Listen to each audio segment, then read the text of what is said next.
Alright, so I'm still in Madison. I just did my makeup next to the lake and just stopped at Quick Trip here. Get my drinks figured out. I got another bottle of Smart Water and a bottle of vitamin water. I'm feeling a little dehydrated here. Oh, it is really hot. It's almost 90 degrees out. That would be why I'm sweating so hard. All right, I'm gonna get back on the road and we're gonna go to Black River Falls now. All right, so I have made it to Black River Falls, Wisconsin. Just stopped at a gas station to use their facilities. And I'm gonna drive a little more into town and just kind of see what things look like. And most of the hotels I think are on this strip of road that I came in on already. So I'll probably end up choosing one of those and staying there for the night. This was the kind of unplanned portion of my trip. So I'm just kind of winging it. I don't have a reservation anywhere. So we'll see what we find and what looks good. So I'm going to drive around a little bit more before I choose my hotel and get checked in and then go out and find dinner. And yeah, that's where I'm at. So we made it. Now we're just gonna explore a little bit. So I ended up choosing the Comfort Inn & Suites. It had really good ratings, which most of the hotels in the area had similar ratings, but this hotel had really high ratings as well as a large volume of ratings. So like over 1,000 reviews that were all just ravingly positive. Whereas some of the other hotels only had about 300 to 400 reviews each. So I don't know if this one had just been around longer than the other ones or if it just really impressed people and they left reviews. So just a few minutes into my stay, really, I figured why it had such great reviews. And it's because it is everything you could really want from a hotel. Very clean, very bright, nice, great amenities, great service from all the clerks and people that you interact with. So I really, really enjoyed my stay here. So this is my room. Right inside of the room, we have a closet. Pretty standard. We have our bathroom. Nice and clean, bright. We've got our vanity area. And then we've got our jacuzzi tub and our king bed, a desk, and a nice big TV. We've got a fridge and microwave, some dresser drawers, and that's about it. It looks to be a great choice. This is where I ended up having dinner at BJ's Airport Bar and Grill. It seems like kind of the happening spot in town. It was quite packed that evening, and it was an interesting sociological experiment for a queer liberal girl from the big city like me. America, fuck yeah!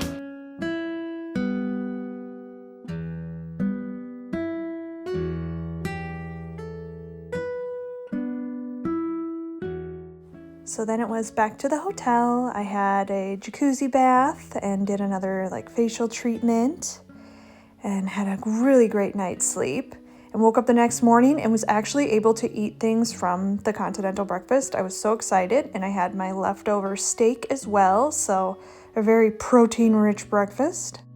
So I'm getting packed up for the day. Gonna go out and explore the town and do some makeup outside. I had one more lovely jacuzzi bath this morning. Oh, it's so nice. What a great way to start the day. Got great rest last night. Wonderful stay here. It's a good place. There's a reason it's got such stellar reviews. This was a great choice. Staff is friendly. Everything's super clean and bright and beautiful. So very happy. If I was ever in the area again, I would definitely stay here again. So I'm gonna load out and then we're gonna go explore and see what we find today. So my drive through town the day before, I had spotted this little place, the Jackson County Historical Society Museum, and I was thrilled that it was open the next day. So went in to check everything out, and it was well worth the time in the visit. If you're ever in the area and you love kind of antiques and history and learning things, it was a great spot to go to.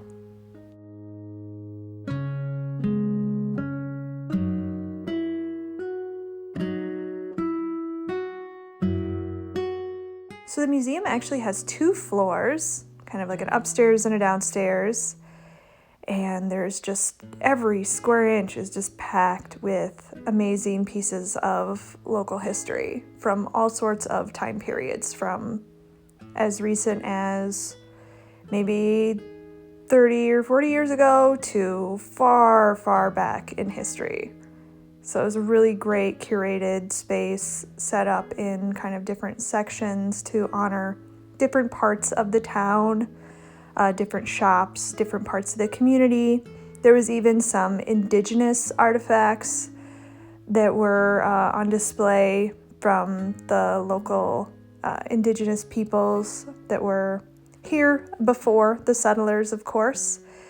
It's always highly sus to me anytime I visit a historical society when they don't acknowledge the indigenous people, because you know they were there. And to just, if you have to dig for that information at a historical society, that's not a good sign.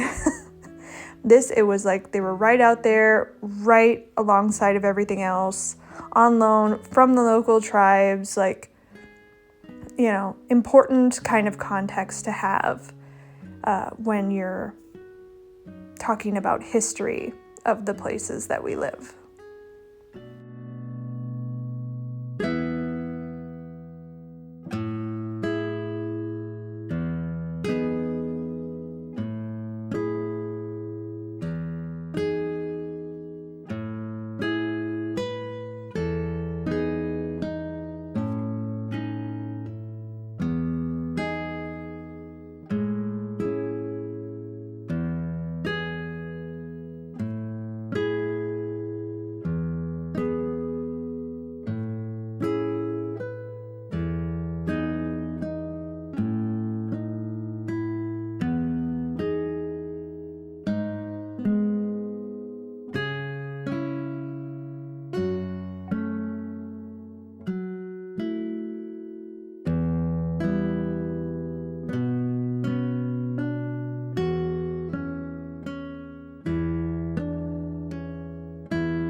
So this section of the museum is kind of an open library.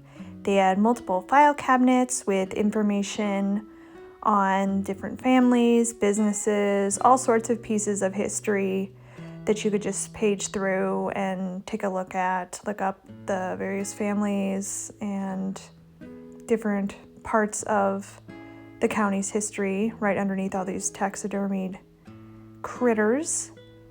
There's the filing cabinets, and they had a really great amount of books about the history of the area. They even, around the corner from that, had some school artifacts. So some desks, some different pieces of history regarding the education system of the area.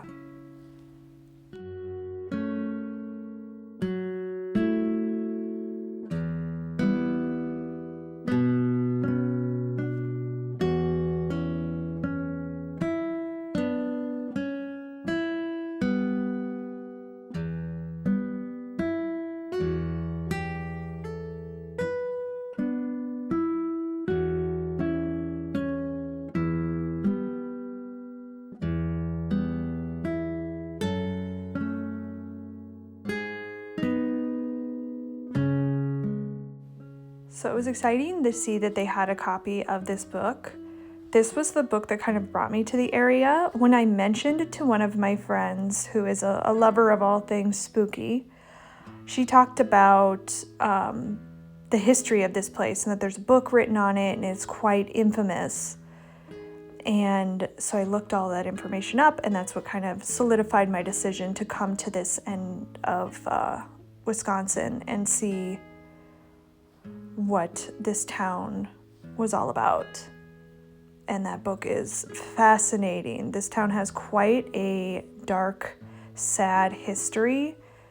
This museum doesn't focus on that too much, but I was really thrilled that they had that book because I was able to sit down and page through it a bit, and I probably will be purchasing that book because it's just a real fascinating read. So I went downstairs and looked at some more historical items. They had some information down here about a very significant flood that happened on October 6, 1911. And it was a pretty big deal. Had a big impact on the local area. So they had a whole section in the museum here dedicated to that event.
love pieces like this. This cross section of a tree in this like area that was dedicated to the lumber mills is so fascinating. It shows like the rings of the tree and where certain events happened in history and correlated to the rings in this tree. It's a real stark representation of kind of the passage of time in history, and just amazing. And then around the corner from that, there was this amazing old school dental setup. And I took a lot of video in here. My sister is in dental school to be a dental hygienist, and she's already a dental assistant. So she's just really fascinated with things like this. So I took a really extensive video of this, especially for her. But I find it fascinating too, kind of by proxy, with her enthusiasm over the dental industry has kind of reflected onto me, and I've kind of taken it up quite a bit, not as much as her, of course, but her enthusiasm is quite contagious when it comes to the dental industry and with everything I've been going through with my teeth as well.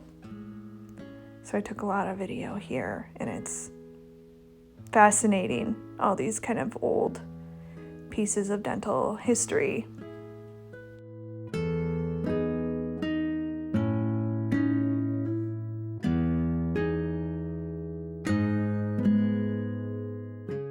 Dentistry was really one of the first parts of medicine that was developed. The health of our teeth has such an impact on the rest of our health that it was kind of the first area of the medical field that was really developed. Some of the earliest healers and practitioners in healthcare were our dental providers. And it's such an important part of our health, and it's so sad that nowadays dental health and accessibility is so limited for so many people, because dental health is at the very core of your overall health. There's so many bad things that can happen to you if you don't take care of your teeth, which is a great lead-in as we talk about that to this section that was about kind of the mortuary practices of the area. It had this great old wicker casket, and it talks about on this little sheet how there's like a cooling rack underneath this casket, so like the person could be displayed in it and like almost like refrigerated so that they were preserved. Embalming didn't come around for a long time, so keeping bodies cool was a lot of the preservation process before burial way back in the day.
I was absolutely shocked to see what this machine actually was. It was a perming machine.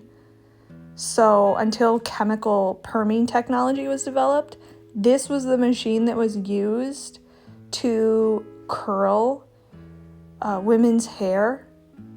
Like, beauty is pain, man. Look at that thing. That looks absolutely torturous. Oh, yikes. The lengths that we would go to, you know?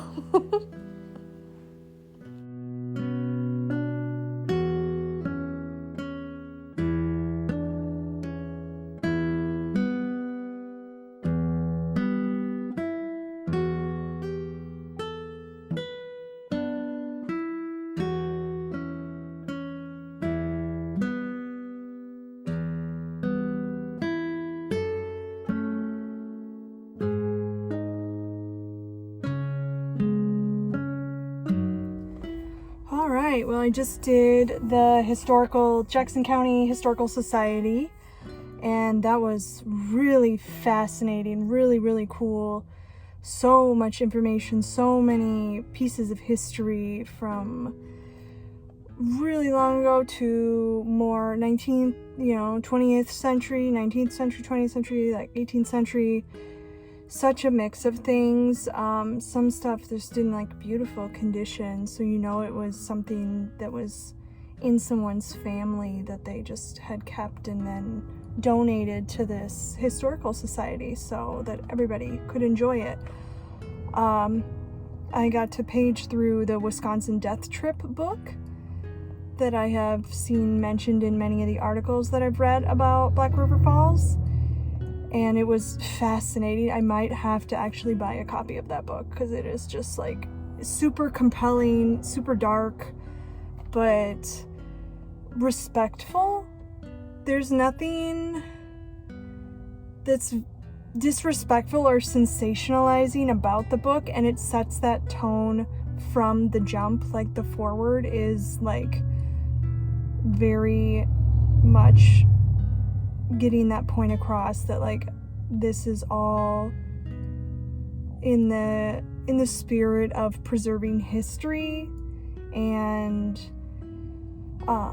everything was really presented really respectfully. It's not kind of the sensational way that some of the online content I've seen about this is. I'm going to have to tread carefully as I edit and vlog this whole experience, because these were people's lives and these were people's deaths and these were really tragic stories, and they are part of history, but I think there is a way to elevate that history without disrespecting the subjects. And that was my day in Black River Falls, Wisconsin. I did have one more piece of content for you from this trip, so stay tuned for that, and I'll see you next time.